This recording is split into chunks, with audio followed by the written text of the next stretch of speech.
fun part, Ed. Yes, we're here to start catching up on our recaps of Arrow. We've fallen behind, so we're going to have to do a couple in a row here. This is a recap of the episode Vertigo. This episode brings up the subject of villains, because one of the things, if you've read Green Arrow's comics, he doesn't really have very good villains. One of his major villains is the Clock King. The only time I've ever really read Green Arrow consistently was when he was a feature in World's Finest in the 80s, and that's when they introduced the character Count Vertigo. If it was a comic, I wouldn't read it, but if it was a show, I would. Okay. What if it was a movie based on the show? I would watch it. Okay. But not the comic. I would not read the comic. Okay, fair enough, but you'll watch the show. Yeah. So, in the comic, they created a character called Count Vertigo, who's an actual count. He's Eurotrash. He's has the power to throw off your balance, and I think the idea was he was a good enemy for an archer, because if he throws off your balance, you can't shoot arrows anymore. So, I'm not sure the logic of that, but Count Vertigo is a really fun character, and Seth Gable from Fringe plays him, and plays him really well. Anytime he's on the screen, he's very compelling. He's got a very sort of manic energy. They don't call him Count Vertigo. They call him the Count, not that Count. 1, a 2, a 3, a 4.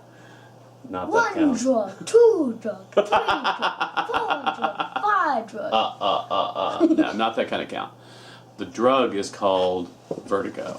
And this is part of the show's... the show is trying to avoid people with superpowers or unusual powers, so they try to translate everything into more mundane... I think that's for the special effects. I don't think they want anyone with powers because of special effects. You think that would cost too much? Yeah. That's an excellent point. Yeah, special effects cost a lot. Oliver gets drawn into it because his sister takes the drug and has a car accident and gets arrested.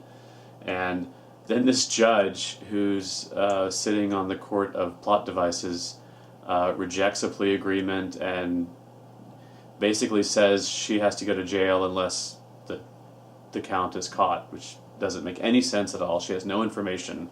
But this sets Oliver off on a chase after the count. I think the Vertigo character is played really well, but he's not used really well, because the whole idea of don't be a vampire, man.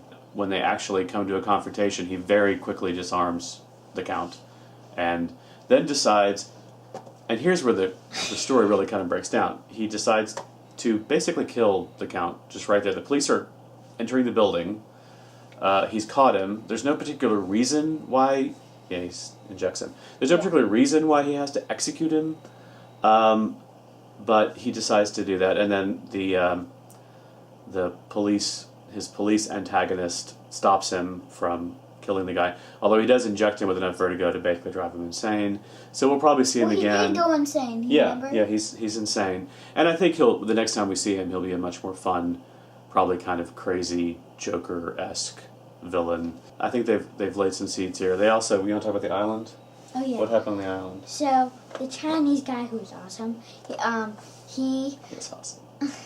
he did the thing that I was just trying to do to him, and when he went and he pushed him off a cliff into water, but he survived because he woke him up. Mm-hmm. And then So yeah, we went to Flashback Island and learned that Oliver can make people appear to be dead, which he uses in this episode, which is kind of a superpower, but as Carter points out, it doesn't require a lot of expensive special effects, so I guess it's okay for this show. The other really good development in this episode is he goes back to Felicity with another ridiculous story, and even more ridiculously, and I'm just at the limits of my suspension of disbelief when she can track down anything on a computer.